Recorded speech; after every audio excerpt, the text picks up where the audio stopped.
Thank you very much for those warm words of introduction, my fellow MP and my neighboring MP, Mr. Nicola Levere. Political leader and Prime Minister of the Republic of Trinidad and Tobago, Dr. Keith Christopher Rowley.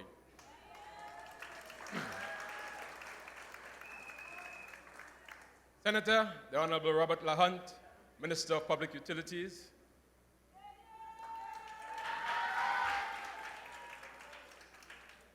Senator, the Honorable Clarence Rambert, Minister of Agriculture, Land and Fisheries. Senator Dennis Moses, Minister of CARICOM and Foreign Affairs.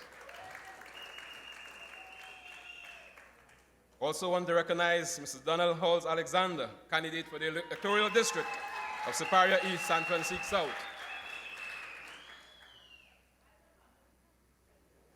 Candidates all from Siparia Regional Corporation, Penal Debe Corporation, and of course, Point 14 Borough.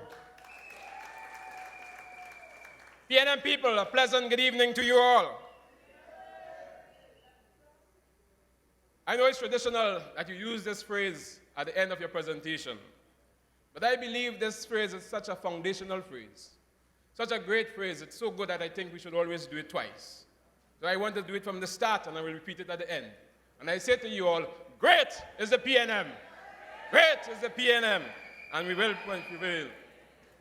And if we go back to the charter, the People's Charter, and it said to us, nor are we an ordinary party in the accepted narrow sense of the word. We are a rally. We are a convention for all and by all, cutting across all race, color, and creed. That is the party that we know as the People's National Movement, ladies and gentlemen. A party for all, a party by all, and a party that will conquer all, ladies and gentlemen. Sometimes it's good to go back, to use the rearview mirror a little bit as a fleeting glance to the past. Because you see, it is this party that has moved us from colonialism to independence in 1962. From colonialism, from independence to republicanism in 1976. There's this PNM party that saw the restructuring of education in Trinidad and Tobago. There's this PNM party that saw the restructuring of the oil sector when we took over from Shell in Trintoc in 1974, in Trintopec in 1985, Petrotrin in 1993, and we saw the merger between Trintopec and Petrotrin. Ladies and gentlemen, we saw the monetization of gas in 1999 by Atlantic LNG.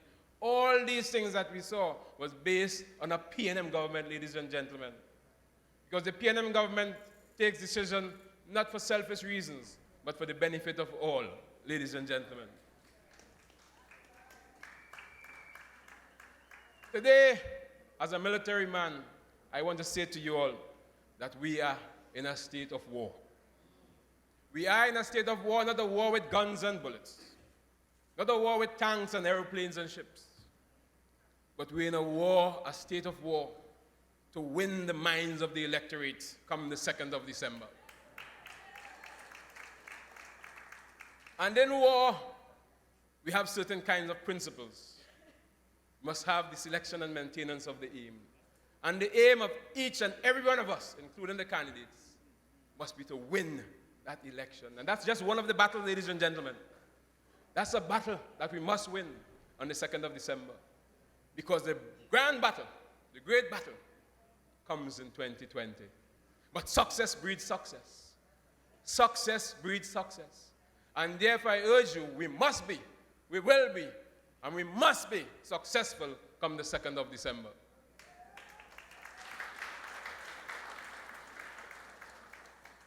How can we do that? We're doing that because we have a strong and powerful leader, ladies and gentlemen. We have a strong and powerful leader in the person of Dr. Keith Christopher Rowley.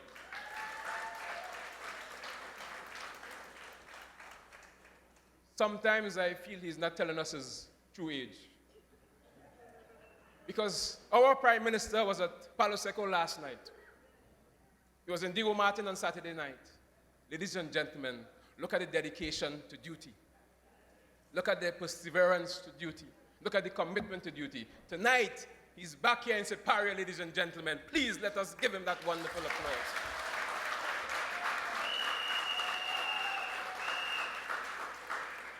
Because in every war that you fight, and if you go back to history, there's always a well-known general that leads the battle with a signature at the end of the day. And today, I don't have the power. It's never vested in me. But anytime there's a war through the British and American system, there's one rank that comes forward. It only happens when there's a war. A field marshal is only declared when there's war. That's the only time they make those ranks. Ladies and gentlemen, we're at a war. And if the power is vested in me, tonight, I will declare our Prime Minister a field marshal.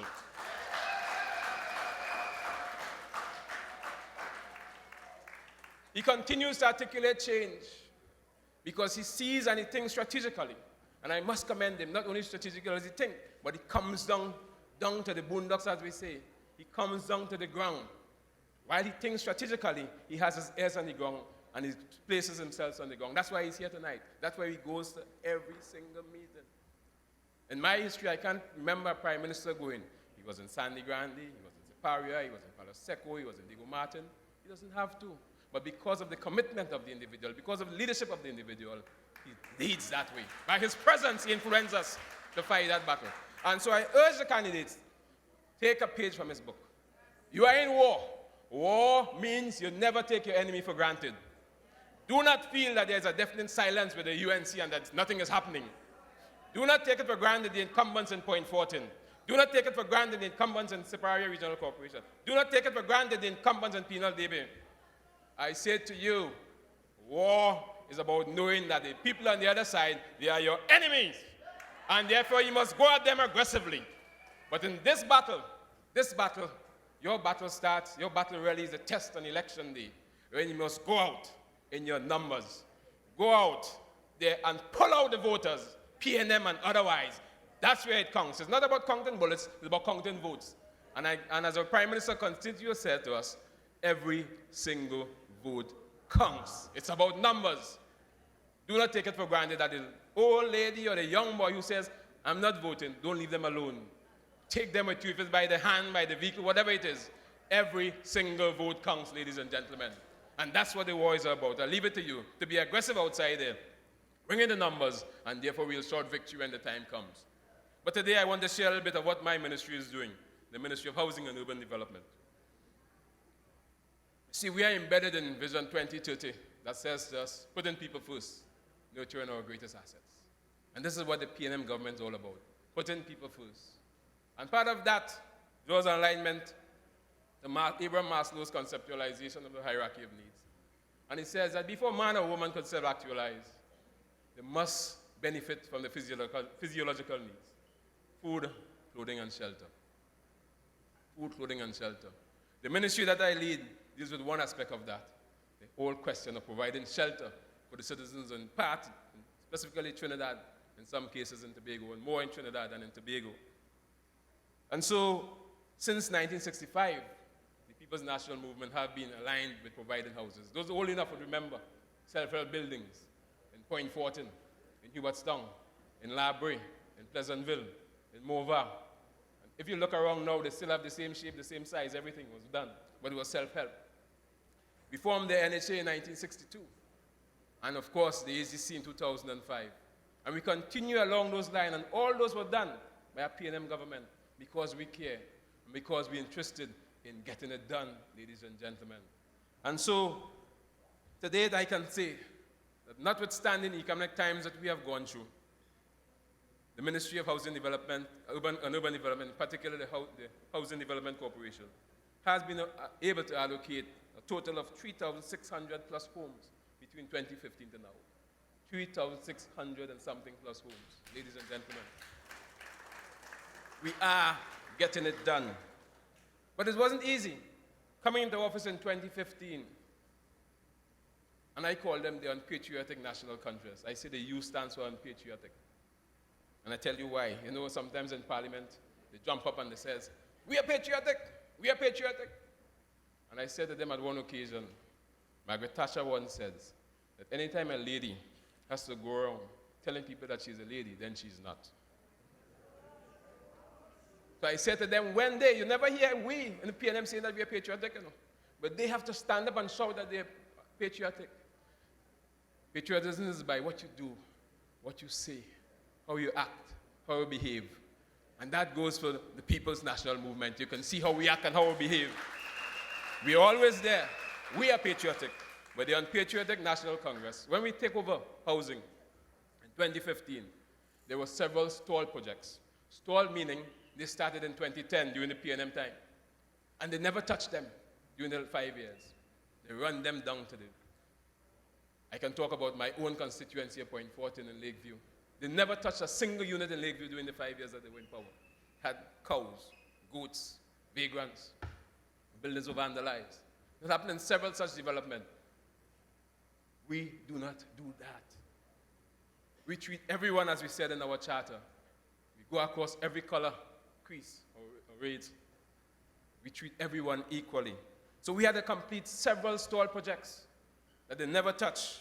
It was in North and Northeast, Saconia Crescent, Malik and Barataria, View Fort, Malabar, Carina Gardens, Fairfield, Lakeview and Point Fortin, Hubertstown, Pierre Road and Labray. Those are some of the areas that we had to now restart and recondition them. And to date, I think we've completed almost 1,620 stall projects that the UNC had left over the last 5 years, ladies and gentlemen. We are getting it done.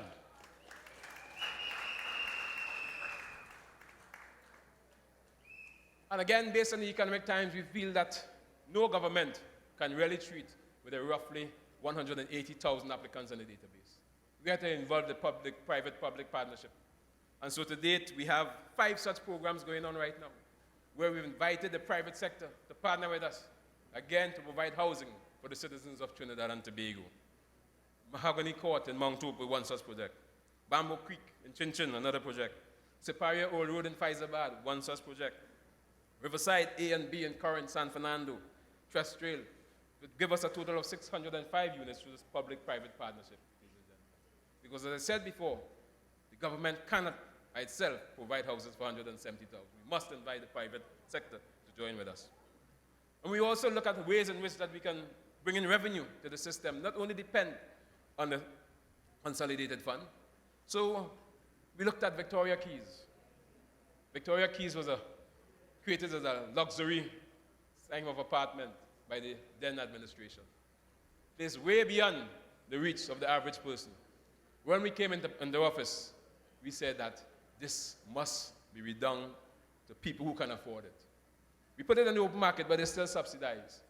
And to date, we have been able to sell 121 of these units, bringing in a revenue of $232.5 million back into the coffers of HEC to brew other developments, ladies and gentlemen. Another thing that this government did when we came into office is to lower the salary ceiling bar. Before we came in, it was $45,000. The cap was $45,000.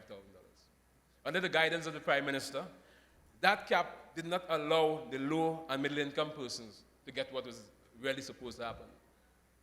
We lowered it to $25,000, so we now capped in more of the low and middle income persons in that cap, ladies and gentlemen. A very wise decision.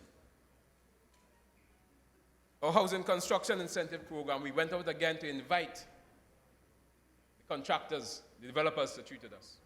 We put out a program whereby for every unit that they can build for us, up to $550,000, they get a $75,000 on each unit. For every unit that they can build up to $750,000, between $550,000 and $750,000, they get $100,000 for each unit. That again, we have seen a number of interests, and such programs are already also on the ground taking place, ladies and gentlemen. I want to congratulate the Prime Minister and the Minister of Finance.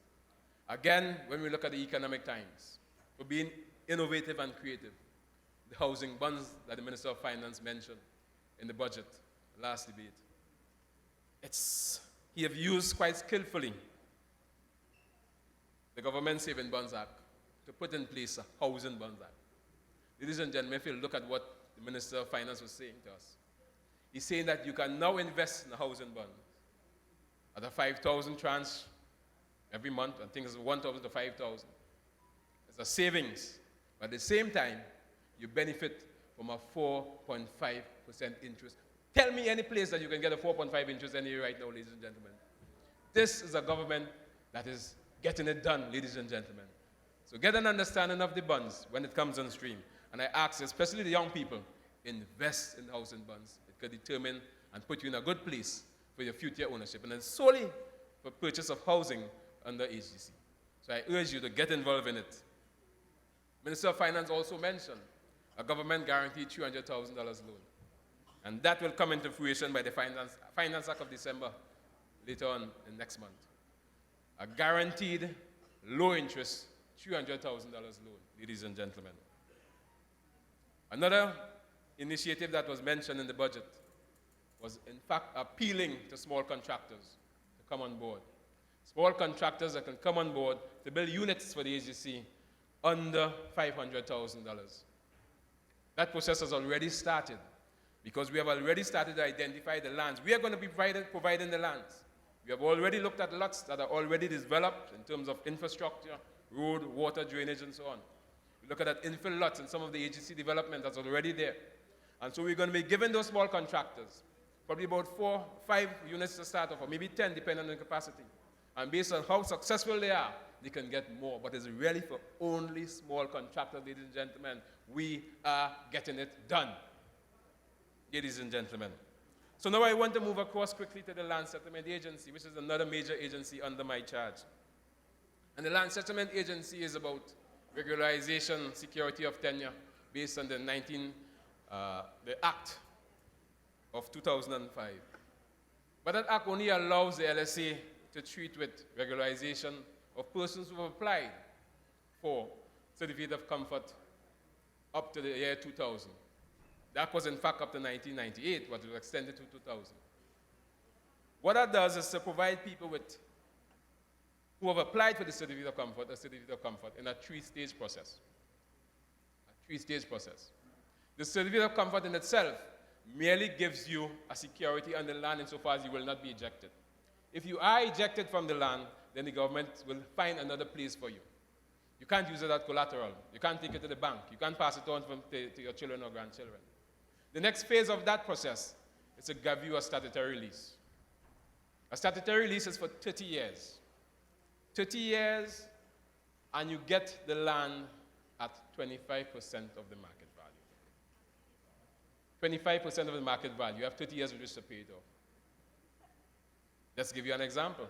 If that land costs $200,000, 25% of $200,000 is $50,000. You have 30 years with which to pay off $50,000. That's roughly about $1,600 a year. That's roughly about $138 a month.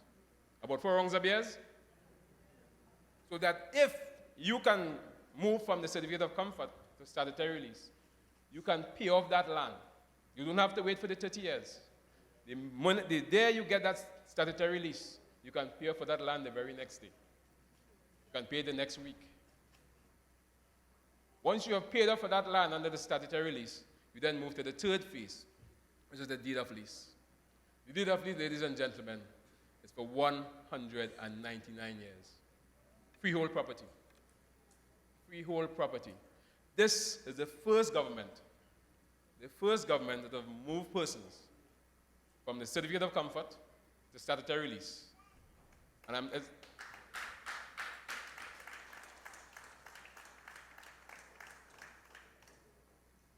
it's not by selection, but it so happened that the first person who received the deed of lease about a week ago was someone from Point Fortin, who actually paid off the statutory lease in the shortest possible time and got the deed of lease in hand for 199 years. Ladies and gentlemen, this is the government that cares, the government that is getting it done. First government to do so.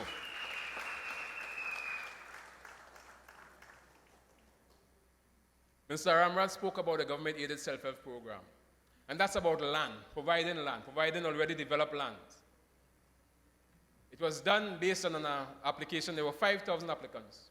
Out of that, 1,000 was chosen randomly. So far, the Land Settlement Agency has processed 700 of those applicants. Out of the 700, 332 have already signed their leases. This program is one in which you must be over 21 years of age. You must be able to qualify for at least $320,000. You have 2 years with which to build your house. You build your own house. But we provide you with pre-approved plans, country-approved plans. We provide you the infrastructure, the roads, the drains, lights, electricity, and so on. All you have to do is to get your loan and build your homes. You have 2 years in which to do it. In other words, you don't even have to seek bridging finance. Some people can say you bill it month to month for the 2 years and complete your homes. This is what the government has put in place, ladies and gentlemen. This is what the PNM government has put in place to, of course, allow people to own their own homes and build their own homes as they so desire. One of our flagship programs, the Housing and Village Improvement Program, which was based on a visit by the Honorable Prime Minister in 2015. It started off in the American Village in Maruga, where he saw the kind of conditions that people were living in. And he said to the then, who is now the MP for Maruga Tableland, he said, we have to do something about these villagers. And he urged my predecessor, Sir Randall Mitchell, and the MP to work, to implement what his thoughts were. Today, we have the Housing and Village Improvement Program, a program in which we have constructed houses. If you see the before and after shots, you know what I'm talking about. People are living in a place with no floors, no roof, outside bathrooms. They now have a solid concrete structure with toilet and bath, with electricity. Ladies and gentlemen, it started with a price of $100,000. $100,000. Using, of course, what we call sweat equity, using the villagers who come together. You know, nowadays, used to call it, I think it was Lipke or something like that, where everybody come together, the ladies cook the food, the men bring the rum, and everybody come together and build the house. It's a similar concept. Those all of us will know. When they build a house in the village long time, everybody came together. Even the children would walk with a paint pan and carry water and come carry cement and so on. Come together. And it's based on the same principle that the Prime Minister put in place. And that program won the IDB President's Award last year for innovation and creativity.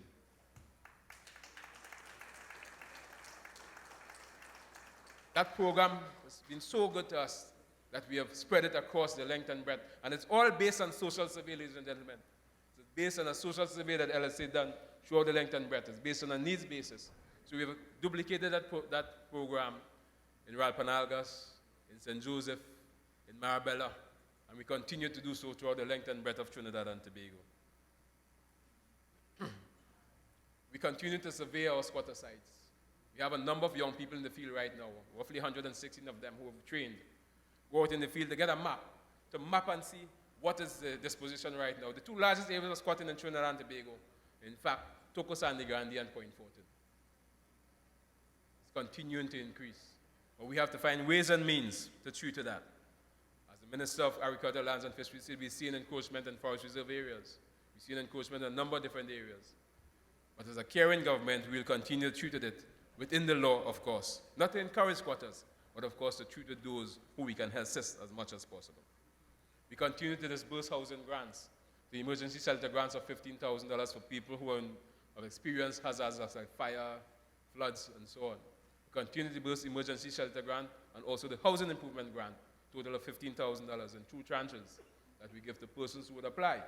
Now there's a large application base right now, and we're processing them as speedily as we can, given releases and funding. But we treated everyone as long as we have the funding so to do. Ladies and gentlemen, the Ministry of Housing and Urban Development continue to implement government's strategy and purpose to provide low and middle-income housing with regularized security of tenure throughout the length and breadth of Trinidad and Tobago. And let me briefly touch, of course, having a captain audience here on the Point Fortin as the MP for Point Fortin. In 2015, the Prime Minister at Market Garden in Point Fortin, in one of our public meetings, said to the people of Point Fortin that this period is Point Fortin time. And so he gave us our Point Fortin Hospital, ladies and gentlemen. Is ready for us? Come 2020. He has given us the Point Fortin Highway. Point Fortin, the San Fernando Highway, I call it. He has given us the Mahika Oval, the home of sports and so on. He has given us the Point Fortin Fire Station. And so we continue to show improvement, and we continue to ensure that Point Fortin is developed also. To the candidates, I urge you once again, war has been declared. Go outside there aggressively and win the vote. Influence the voters. Don't leave anyone standing who tell you they're not voting. You are the ones to influence them. You are the frontline troops. We have the general in the back. The general is in the back. You also leading from in front. Ensure that you carry out his wishes. Bring in the votes on December 2nd. And then we will sing once again, great is the PNM, great is the PNM, and we shall prevail. I thank you.